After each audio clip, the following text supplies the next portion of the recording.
Hello everyone and welcome to Lesson 4.3. I've entitled this video, Culture and Society. This video is going to cover pages 96 to 100. Life in the colonies. The number of people living in the 13 colonies rose from about 250,000 in 1700 to approximately 2.5 million by the mid-1770s. The population of African Americans increased at an even faster rate, from about 28,000 to more than 500,000. Immigration, the permanent moving of people into one country from other countries, was important to this growth. Between 1607 and 1775, an estimated 690,000 Europeans came to the colonies. Also during this time, traders brought in 278,000 enslaved Africans to the colonies. There was another reason for the growing population. Colonial women tended to marry early and have large families. In addition, the colonies, especially New England, turned out to be a very healthy place to live compared to other parts of the world.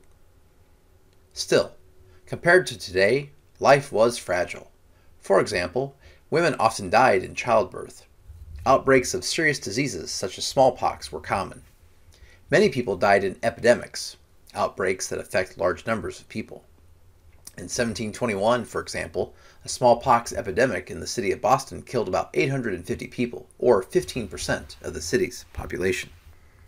And now we can answer a couple of questions. Number one, what happened to the population of the 13 colonies from 1700 to the mid-1770s? It increased dramatically, quite a bit. Question two, what is immigration? Immigration is the permanent movement of people into a country from other countries, and that was a big factor as why our population grew during that time. Number three, besides immigration, what were a couple other reasons why the populations were growing during that time? Well, women at that time were tending to marry earlier and therefore have larger families, and also the 13 colonies, especially in the New England portion, tended to be healthier places to live in comparison to the rest of the world. Question four, what were two things that made life fragile back in colonial times? Well, first, for women, was childbirth. That could be a death sentence for some women. Childbirth could be a thing that killed you. And so childbirth was extremely dangerous for women in that time. And secondly, even more dangerous for everyone, were the epidemics. And that leads us to question five. What is an epidemic? An epidemic is an illness that affects large numbers of people. Recently, we had the COVID epidemic, but the outbreak that affects large numbers of people, that's called an epidemic. A new American spirit. Many Americans were born in other countries. They brought with them different languages and ways of thinking. Yet in the colonies, immigrants became something new and different. They became Americans. In 1782, French writer J. Hector St. John de Crevecoeur described this new type of person. Primary source. He is an American who, leaving behind him all his ancient prejudices and manners, receives new ones from the new mode of life he has embraced, the new government he obeys, and the new rank he holds. Here, individuals of all races are melted into a new race of man, whose labors and posterity will one day cause great changes in the world. A spirit of independence developed early in the history of the American people. Far from the rules and limits of their home countries, settlers began to develop their own ways of doing things. Throughout the colonies, people adapted their traditions to the new conditions of life. Religion, education, and the arts contributed to a new American culture. The family, however, formed the basic foundation of colonial society. Family roles. Men were the formal heads of the households. They managed the farm or business and represented the family in the community. On the farm, men worked in the fields and built barns, houses, and fences. Sons might work as indentured servants for local farmers or become apprentices. An apprentice agrees to work with a skilled craftsperson as a way of learning a trade, as pictured on the right. Women ran their households and cared for children. Many worked in the fields with their husbands. Married women had few rights. Unmarried women might work as maids or cooks. Widows and older women who never married might work as teachers, nurses, or seamstresses. They could run businesses and own property, but they could not vote. Even children as young as 4 or 5 often had jobs. When they played, they enjoyed simple games such as hopscotch or leapfrog. Their toys were usually made from common objects. Question 6. For the colonial family, what were the roles played by the men, the women, and the children? Where men were considered to be the head of the household, they were in charge, they tended to be the one that was working on the farm or the business. The women ran the households and cared for the children, so they were the caregivers in the family roles. And even though some of them also did work with their husbands in the fields. And for the children, they might work as young as 4 or 5, but they also had some time for play. Question number 7. What is an apprentice? An apprentice is a person who agrees to work with a skilled craftsperson as a way of learning a trade. American beliefs. The American spirit in the family served as a foundation for life in the colonies. In addition, Americans shared a commitment to education, strong religious beliefs, and openness to new ideas. Colonial education. Most colonists valued education. Parents often taught their children to read and write at home. In New England and Pennsylvania in particular, people set up schools to make sure everyone could read and study the Bible. In 1647, the Massachusetts Puritans passed a public education law requiring communities with 50 or more homes to have a public school. The result was a high level of literacy in New England. By 1750, about 85% of the men and about half of the women were able to read. Many learned from the New England Primer, which I have pictured down here. And if you pause the video, you can read some of these rhymes that they have to teach language, and some of them are quite interesting. Most schools in the Middle Colonies were private. Widows or unmarried women ran many of those schools. Quakers and other religious groups ran others. In towns and cities, craftspeople often set up night schools for their apprentices. The earliest colleges in the colonies were founded to train ministers. And now we can answer a couple more questions. Number 8. What did most colonists feel about education? They felt that education was extremely valuable. Question 9. Why did people from the New England colonies in Pennsylvania want everyone to be able to read? Well, it had to do with the Bible.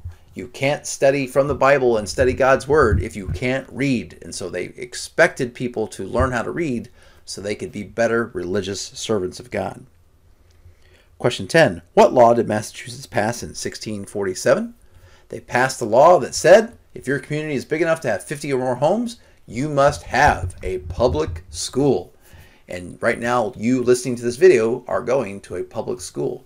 So in some ways, I can trace my job back to 1647 in Massachusetts. Next question is question number 11, if I can find it here.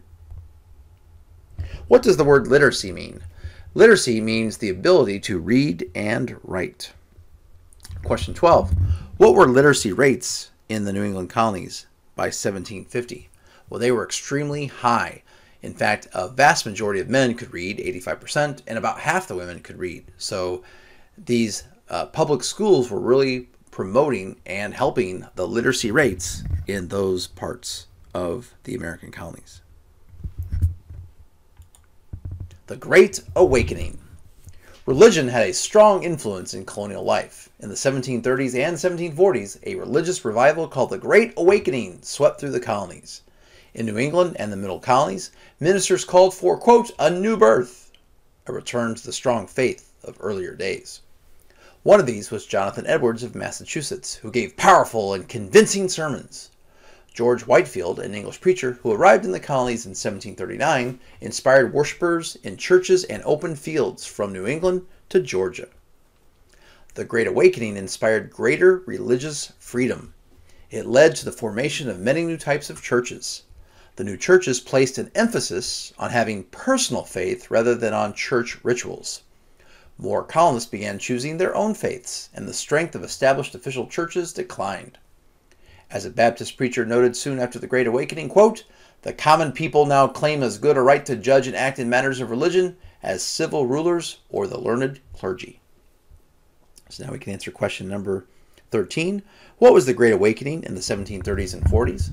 This was a new birth of religious revival spirit in the American colonies that led to greater religious freedom.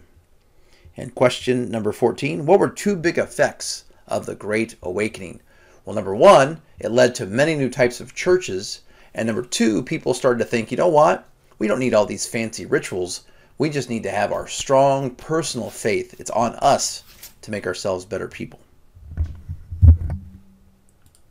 The Great Awakening also united colonists from north to south in a common experience. The colonists overcame religious barriers, and this helped pave the way for the rapid spread of revolutionary ideas and excitement during the struggle for independence. The Enlightenment. By the middle of the 1700s, many educated colonists were also influenced by the Enlightenment. This movement, which began in Europe, spread the idea that knowledge, reason, and science could improve society. In the colonies, the Enlightenment increased interest in science. People observed nature, staged experiments, and published their findings, much as Benjamin Franklin did. The Enlightenment also promoted freedom of thought and expression, a belief in equality, and the idea of popular government. So now we can answer a couple questions. Number 15, what impactful idea did the Age of Enlightenment spread in the colonies? Well, it spread the idea that knowledge, reason, and science could make society better. Next question, number 16, what were some things that the Age of Enlightenment promoted in the colonies? It promoted things like freedom of thought, freedom of expression, a belief that we're all equal, and the idea that a government of the people, for the people, by the people was the way to go. An idea of popular government, representative democracy. Ideas of freedom. Freedom of the press became an important issue in colonial America. Newspapers in colonial cities such as Boston and Philadelphia carried political news and often faced government censorship. Censorship is the banning of printed materials because they contain unpopular or offensive ideas. In 1733, publisher John Peter Zenger, in his newspaper, the New York Weekly Journal, accused New York's governor of corruption. For criticizing the governor, officials charged Zenger with a crime and threw him in jail. Zenger argued that the statements written about the governor were true. Therefore, he claimed he had the right to publish them. Zenger's lawyer, Andrew Hamilton, made a stirring defense. Primary source. The loss of liberty in general would soon follow the suppression of the liberty of the press, for it is an essential branch of liberty, so perhaps it is the best preservative of the whole. The jury found Zenger not guilty. This case is seen as a key step in the development of a free press in this country. Question 17. What is censorship? Censorship is the banning of printed materials because they contain unpopular or offensive ideas. Question 18. Why was the John Peter Zenger case an important case in our history? Because it laid the foundation for freedom of the press. So whether you are writing something in a newspaper, in a book, in a magazine, or on the internet, in more recent times, we in this country have freedom of the press. Civic virtue. Colonists were beginning to form new ideas of freedom. They began thinking in terms of civic virtue, democratic ideas, practices, and values that form a truly free society. Crevecoeur was writing about these ideals when he described the spirit of the new American. Benjamin Franklin was a shining example of civic virtue at its best. Colonists would soon put their belief in civic virtue into action. These ideas and actions would become the building blocks of a new nation. Now we can answer question 19. What is civic virtue? Well, the book describes it as the democratic ideas, practices, and values that are at the heart of citizenship in a free society. And question 20. Which colonist was a fantastic example of civic virtue? The guy known as Benjamin Franklin. It's all about the Benjamins. Well, thank you so much for watching. Before you go, of course, I have a quote from Benjamin Franklin. We are all born ignorant, but one must work hard to remain stupid. Thank you so much for watching, and have a great day.